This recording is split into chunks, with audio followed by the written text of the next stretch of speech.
நாட்டில் இருந்த மாணவர்கள் சில பேர் இந்தியாவுக்கு வந்தாங்க, சில பேர் அங்கேயே இருந்தாங்க, சில பேர் இந்தியாவுக்கு வந்தவங்க ஆன்லைனில் பண்ணாங்க, சில பேர் ஃபைனல் இயரை வந்து ஆன்லைனில் பண்ணாங்க, சில பேர் ஃபைனல் இயரை அந்தந்த நாட்டிலே பண்ணாங்க, சில பேர் ப்ராக்டிக்கல் எக்ஸ்பீரியன்ஸை வந்துட்டு ஆன்லைனில் பண்ணாங்க, சில பேர் ப்ராக்டிக்கல் எக்ஸாம் ஆன்லைனில் பண்ணாங்க. பல்வேறு குளறுபடிகள் நடந்தது. இது எல்லாமே கொரோனா காலகட்டத்தில் எல்லாருக்குமே எதிர்பார்த்த ஒன்று தான், எல்லாருமே ஃபேஸ் பண்ண ஒன்று தான். இந்த நிலையில் இந்தியாவில் மருத்துவக் கல்லூரிகளில் ஆன்லைனில் படித்த மாணவர்களுடைய அந்த காலகட்டத்தை கல்வியாண்டாக அவங்களுடைய எஜுகேஷனல் எக்ஸ்பீரியன்ஸாக நேஷனல் மெடிக்கல் கமிஷன் எடுத்துக்கொண்டது. அப்போ இந்தியாவில் ஆன்லைன் படித்தா அதை ஏற்றுக்கொள்ளப்பட்டது. ஆனால் அதே ஆன்லைன் படிப்பை வெளிநாட்டு மாணவர்கள் வந்து இங்கே வந்து பண்ணாங்கன்னா அதை சரியாக ஏற்றுக்கொள்ளவில்லை. இதற்காக பல்வேறு பிரச்சனைகள் வந்தது, நீதிமன்றத்தில் வழக்கு கொடுக்கப்பட்டது. இதன் அடிப்படையில் என்எம்சி வந்து பல்வேறு கைட்லைன் சொன்னாங்க. ஒரு 2 வருஷம் இவங்க 1 இயர் ஹவுஸ் சர்ஜன்சி பதிலாக 2 இயர்ஸ் ஹவுஸ் சர்ஜன்சி பண்ணணும். ஃபைனல் இயரையும் இவங்க வந்துட்டு ஆன்லைனில் பண்ணியிருந்தாங்கன்னா 3 இயர்ஸ் ஹவுஸ் சர்ஜன்சி பண்ணணும். இது மாதிரி பல்வேறு வழிமுறைகளை என்எம்சி காமிச்சாங்க. அதற்கு பிறகு இது ரொம்ப காலதாமதமாகிறது. இதற்காக வேறு வழிமுறைகளை செய்ய வேண்டும் என்று நம்ம ஸ்டூடெண்ட்ஸ் கேட்டவங்க வந்து சுப்ரீம் கோர்ட் வரைக்கும் போனதுக்கப்புறம் என்எம்சி வந்து ஒரு வழிமுறை சொல்லியிருக்காங்க. அந்த என்எம்சியோட வழிமுறையை பின்பற்றி இந்தியாவில் உள்ள அனைத்து மாநிலங்களும் எந்த மாணவர் 1 வருஷம் ஹவுஸ் சர்ஜன் பண்ணணும், எந்த மாணவர் 2 வருஷம் ஹவுஸ் சர்ஜன் பண்ணணும்னு சொல்லியிருக்காங்க. ஆனால் தமிழக மருத்துவ கவுன்சில் மட்டும் என்எம்சி உத்தரவை கேட்டுக்கொள்வதில்லை, மற்ற மாநிலங்களில் அதை நடைமுறைப்படுத்துகிறார்கள் என்பதையும் பார்ப்பதில்லை, உச்சநீதிமன்றத்தில் எப்படி மதிப்பில்லை, எதுவும் செய்யாம இவங்க வேணும்னே ஒரு குறிப்பிட்ட மாணவர்களுக்கு 2 வருஷம் அதை வந்து ஹவுஸ் சர்ஜன் பண்ணணும், குறிப்பிட்ட மாணவர்களுக்கு 3 வருஷம் ஹவுஸ் சர்ஜன் பண்ணணும் என்று அவங்களுக்கு தோன்றியபடி அதை போட்டுக் கொண்டிருக்கிறார்கள். ஒவ்வொரு மாணவரும் வேணும்னா நீ கோர்ட்ல கேஸ் போட்டுக்கோ, உன்னால ஆண்டு பார்த்துக்கோ, நீ வந்து கோர்ட்டுக்கு போயிட்டு அதை நாங்கள் எவ்வளோ முடிக்க ட்ராக் பண்ண முடியுமோ அவ்வளோ ட்ராக் பண்ணுவோம், அப்போ வந்து நீ ஏன் எதுக்கு கோர்ட்டுக்கு போனன்னு சொல்லி ஃபீல் பண்ணுற என்ற மாதிரியான பேச்சுக்கள் தான் இருக்கிறது ஒழிய இவர்கள் பக்கத்தில் இருக்கிற நியாயத்தை உணரவில்லை, என்எம்சியுடைய உத்தரவை மதிக்கவில்லை. மற்ற மாநிலங்களிலும் இது என்எம்சியோட உத்தரவை தான் நடைமுறைப்படுத்தப்படுகின்றன. உடனடியாக இந்த 2 வருஷம் போட்டவங்க 3 வருஷம் போட்டவங்க எல்லாரையும் ஸ்கூட்டினி செய்து சரியான வகையில் என்எம்சியுடைய உத்தரவின் அடிப்படையில் யாருக்கு 2 வருடம் யாருக்கு 1 வருடம் என்பதை உணர்ந்து உடனடியாக சரி செய்ய வேண்டும். அவங்களே கூப்பிட்டு வந்து அதை சரி பண்ணணும். அப்படி செய்யாம கோர்ட்டுக்கு போறது என்பது மாணவர்களை அலைவழிக்கின்ற ஒரு முயற்சியாகும். இது ஏற்றுக்கொள்ள முடியாது. அது உடனடியாக இந்த தவறுகளை சரி செய்ய வேண்டும். முக்கியமான அடுத்தபடியாக தமிழக மருத்துவ கவுன்சில வந்து அவர்களுக்கு வந்து பல காலதாமதத்துக்கு காரணம் ஆள் பற்றாக்குறையாக இருக்கலாம். அங்க உடனடியாக அந்த ஆள் பற்றாக்குறையோ இல்லை வேற ஏதாவது வந்து அடிப்படை குறைபாடுகள் இருந்தாலும் அது சரி செய்யப்பட வேண்டும்.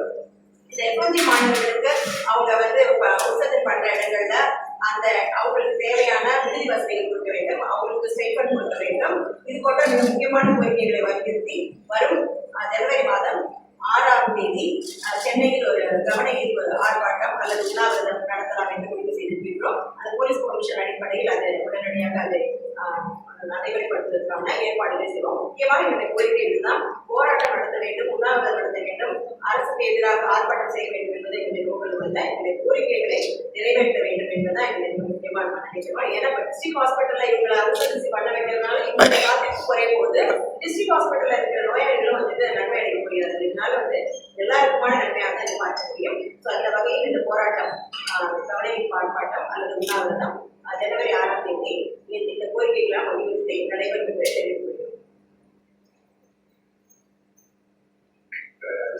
ஏற்கனவே தமிழ்நாடு அரசு நீட் குறைந்தது என்பதை கண்ணாக எடுத்துகிறது. நீட்டிலிருந்து விலக்கு என்ற கோரிக்கை தமிழ்நாடு அரசு கடந்த அதிமுக ஆட்சியிலும் நீட் விலக்கு மசோதா தாக்கல் செய்யப்பட்டு ஒன்றிய சேர்க்கப்பட்டது. அதுக்கு அனுமதி உத்தரவை திமுக ஆட்சியில் 2 முறை மசோதா தாக்கல் செய்யப்பட்டு ஆதரவு மூலமாக ஒன்றிய சேர்க்கப்பட்டது. அதை ஒன்றிய அரசு அனுமதிக்கிறது. மாநில உரிமை பள்ளிகள் செய்யறாங்க. அப்படிப்பட்ட சூழல்ல தமிழ்நாட்டில் வந்து லேப் டெக்னீஷியன் படிக்கிறவங்க பேராமெடிக்கல் தகுதி படிக்கிறவங்க கூட நீட் குறைந்த எழுதுன்னு சொல்லி ஒன்றிய சொல்லியிருக்காரு. இது அப்பட்டமான மாநில உரிமை பள்ளிகள் செய்யறாங்க கண்டிக்கின்றோம். எனவே lab technician paramedical technician NEET என்ற அதை தேர்வு முறை ஒன்றிய அரசு கைநடத்த வேண்டும். அதுக்கடுத்து தமிழக அரசு சமூக அக்கறை அரசாங்கம் தமிழ்நாட்டில் உள்ள தனியார் மருத்துவ படிப்புக்கான இலக்கம் போதுமானதாக இல்லை. அதே சமயத்தில் தமிழ்நாட்டில் உள்ள தனியார் மருத்துவத்துக்கு அதிகமான கட்டணம் செலுத்தி படிக்க முடியவில்லை என்பதற்காக தான் மத்திய தரவர்க்கத்தை சேர்ந்த மாணவர்கள் ஏராளமாக கடன் பெற்று வெளிநாட்டுக்கு படிக்கிறாங்க. வெளிநாட்டில் படிச்சவர்கள் அவங்க உடனே சேவை செய்யணும். அவங்க டாக்டர் தான் படிக்கிறாங்க. இங்க இந்தியாவில் ஏராளமான டாக்டர் தேவைப்படுறாங்க, கிராமப்புறங்களே தேவைப்படுறாங்க. அப்படி படித்துவிட்டு வந்தவர்கள் நாங்கள் கிராமப்புறத்தை சேவை செய்து தயாராக இருக்கணும்னு சொல்றாங்க. அவ்வாறு நம்மளது படித்துவிட்டு வரக்கூடிய இந்த மருத்துவரை பயன்படுத்தாத போக்கு அவரை வந்து இழுத்தடிப்பது பந்தாடுவது என்று கூற முடியாது. தமிழ்நாடு மருத்துவ கவுன்சில் அராஜக போக்குவரத்து செல்கிறது, ஏகச்சரியான போக்குவரத்து, சமாளியான போக்குவரத்து செல்கிறது. தமிழ்நாடு மருத்துவ கவுன்சில் கட்டிட்டு ஏற்கனவே நாங்கள் வந்து கண்டன ஆர்ப்பாட்டம் நடத்தியிருக்கிறோம். அதன் பிறகு ஒரு செயல்பாட்டில் மாற்றமே வரவில்லை. இது எங்களுக்கு மிகுந்த அதிர்ச்சி அளிக்கிறது. தமிழ்நாடு மருத்துவ கவுன்சில் வந்து இந்த வெளிநாட்டு படித்த மருத்துவமனை மட்டுமல்ல, உள்நாட்டு படித்த மாணவர்கள் கூட அவருடைய கோரிக்கை என்ன ஒரு பிரச்சனை இல்லைன்னு சொல்லி கனிவாக அணுகி அந்த பிரச்சனையை செய்வது தயாராக இல்லை. எனவே அந்த அடிப்படையில் தான் மீண்டும் மீண்டும் அரசுக்கு கோரிக்கை வைக்கிறோம். ஏற்கனவே ஒரு கூட்டம் மட்டும் அதே சொல்லியிருக்கிறோம், பார்த்தீங்கன்னா செய்தி வந்திருக்கு. எனவே தமிழ்நாடு அரசு இது உடனடியாக கவனம் செலுத்த வேண்டும். இந்த மாணவர்கள் தமிழ்நாட்டு மாணவர்கள் தான், நம்முடைய குழந்தைகள் தான். வெளிநாட்டு படித்தவர்களுக்கு தேவையில்லாத சிரமங்களை கொடுக்கக்கூடாது. எனவே உடனடியாக தமிழ்நாடு மருத்துவ கவுன்சில் மாற்றங்களை கொண்டு வர வேண்டும். படித்து முடித்துவிட்டு இங்கு வந்த பிறகு அவர் தேசிய மருத்துவ ஆணையம் கொள்ளக்கூடிய அந்த தேர்வை தகுதி தேர்வை எழுதி அதை வெற்றி பெற்ற உடனேயே உடனடியாக 1 மாத காலத்துக்குள்ளேயே அவங்களுக்கு தற்காலிக தகுதி சான்றிதழ் வழங்க வேண்டும். தமிழ்நாடு டாக்டர் எம்ஜிஆர் மருத்துவ சர்டிபிகேட் வழங்க வேண்டும். தமிழ்நாடு மருத்துவ கல்வி இயக்குநர் வந்து உடனடியாக அவங்களுக்கு போஸ்டிங் போட வேண்டும். போஸ்டிங் போட்ட உடனேயே தமிழ்நாடு மருத்துவ கவுன்சில் மீண்டும் வந்து தற்காலிக அனுமதியை தற்காலிக பதிவு சான்றிதழ் வழங்க வேண்டும். அப்பதான் உடனடியாக அந்த 1 ஆண்டு காலத்துக்கு ஒரு பயிற்சி மருத்துவத்தை மேற்கொண்டு அவர் நிரந்தரமான சான்றிதழை பெற்று நிரந்தரமான பதிவு சான்றிதழை பெற்று டாக்டராக பதிவு செய்ய முடியும். எனவே தேவையில்லாம விருந்தினர் போக்கு வந்து வலியுறுத்தி கேட்டுக்கொண்டோம். ஏற்கனவே தமிழ்நாடு அரசாங்கம் தமிழ்நாடு அரசு துவங்கிய 11 அரசு மருத்துவக் கல்லூரிகளில் இந்த மாணவர்கள் பயிற்சி மருத்துவத்தை மேற்கொண்டு அனுமதி வழங்கினாங்க. இப்படி அந்த அனுமதி நிறுத்திவிட்டாங்க. அங்கே பயிற்சி முதலே கிடையாது. 11 புதிய மருத்துவர்கள் பயிற்சி முதலே கிடையாது. அவ்வாறு பொழுது இவர்களை பயன்படுத்தின பொழுது அங்கு வரக்கூடிய ஏழை மக்கள் பயன்பெறுவாங்க. அதே மாதிரி மாவட்ட அரசு மருத்துவமனைகளில் போதிய அளவுக்கு நீங்க வந்து பணியாளர்கள் அதே மருத்துவம் இல்லாத நிலை இருக்கிறது. அப்படிப்பட்ட சூழலை இந்த படித்துவிட்டு வந்தவர்களுக்கு தேசிய மருத்துவமனையும் மாவட்ட மருத்துவமனையிலும் பயிற்சி மருத்துவராக பயிற்சியை பெறலாம்னு சொல்லி உத்தரவு போட்ட பிறகு கூட தமிழ்நாடு மருத்துவ கவுன்சில் அதை நிராகரிக்கின்ற போக்கு என்பது ஒரு அடாவடித்தனம். இந்த அடாவடித்தனத்தை வந்து கண்டிக்கிறோம். தமிழ்நாட்டில் மாவட்ட மருத்துவமனைகளில் கூட அவர்கள் பயிற்சி மருத்துவ மேற்கொள்ள அனுமதிக்க வேண்டும்.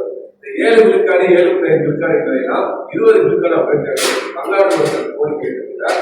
ஒரு மாநில முதலமைச்சர் கோரிக்கை வைக்கிற போது தமிழ்நாட்டு மக்களுடைய கோரிக்கை, அந்த கோரிக்கையை ஏற்று உடனடியாக ஒன்றிய அரசு நடவடிக்கை எடுக்க வேண்டும்.